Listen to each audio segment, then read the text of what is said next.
Welcome to solverfy, the place where learning becomes simple. If you're struggling with homework, assignment, or doubt in subjects, don't worry, you are in the right place.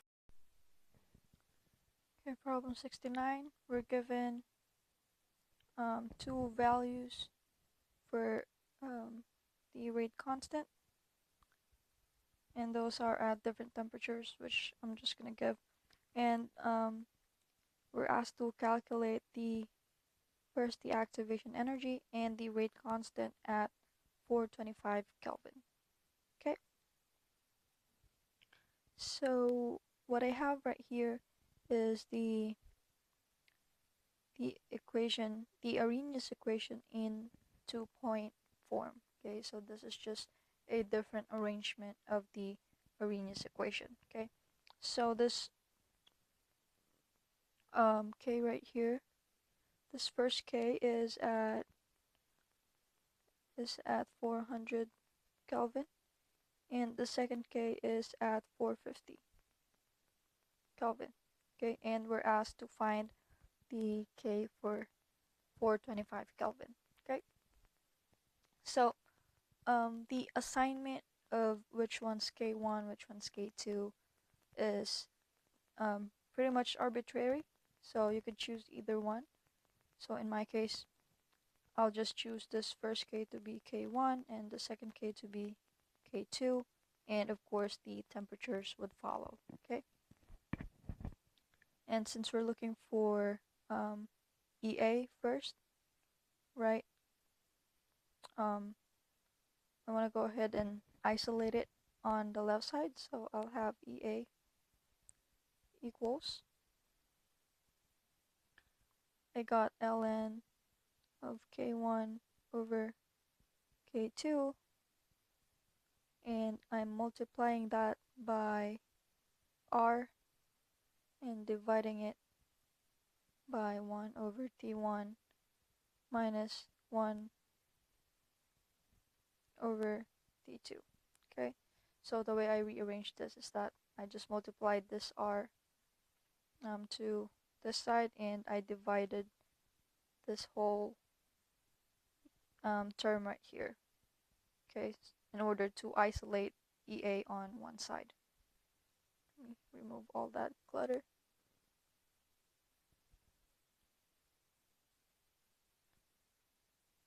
Okay, so now that we have it all arranged, at this point, we're really just plugging in numbers, right? So I got ln of K1, I said would be 0.0117 per second over K2, which is 0.689 per second. And I'm multiplying R, and I want to express it as kilojoules, so I'm using 8.314 times 10 to the minus 3 kilojoules per mole Kelvin. And all of that over 1 over T1, which is 400 Kelvin, minus 1 over 450 Kelvin for T2, right? Okay, so now all we need to do is plug in those numbers in a calculator, right? So let me plug that in, and that should give us 122. So EA equals 122 kilojoules per mole.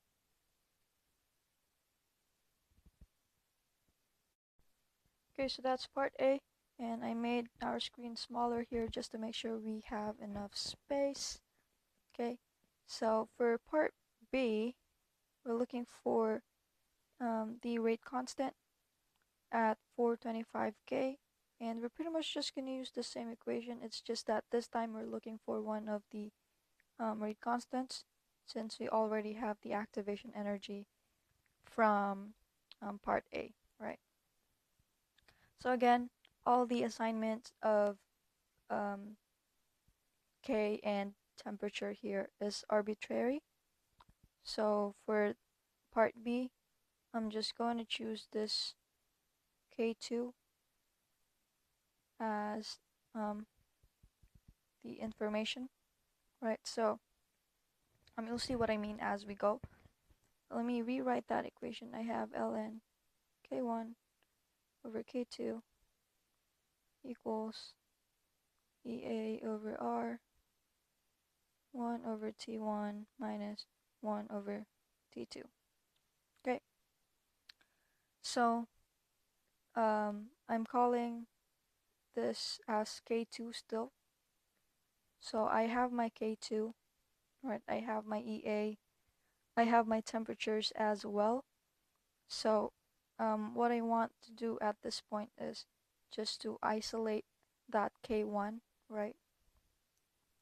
So in order to do that, we need to raise both sides by E, right? In order to cancel that ln, okay? So now I have K1 over K2 equals E raised to EA over R 1 over T1 minus 1 over T2, okay?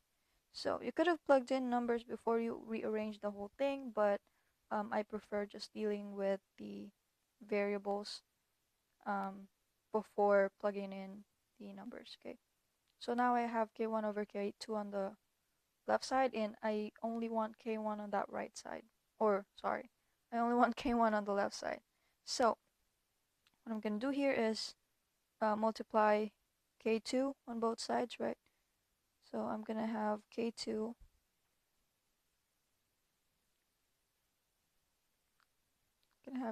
multiplied here, okay?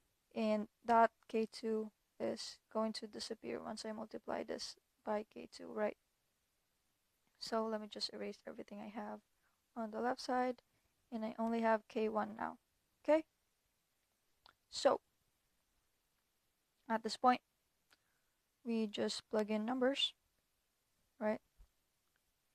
So we got E raised to, I know EA is 122 kilojoules per mole according to part A, and R is, since this is in kilojoules, I want to express my R in kilojoules as well, 8.314 times 10 to the minus 3 kilojoules per mole Kelvin. Okay, oops, I'm not done yet. We need to multiply that by 1 over T1. Since we're looking for K1, that means T1 is 425 Kelvin, right? So as I said, the assignment is of the numbers is arbitrary as long as you make sure they match, okay? So we're looking for K1, meaning T1 would be 425 Kelvin. 1 over T2 would be 450 Kelvin. And then K2 is 0.689. I'm running out of space here, but 0.689 per second, okay? Alright, so now we have so many numbers, but the good part about this is that all we need to do is plug this into a calculator, and that should be able to give us our final answer for number 69. Okay, so that whole fiasco of numbers ends up being 0.101 per second. So this is a 0. Okay, and that should be our rate constant at 425 Kelvin.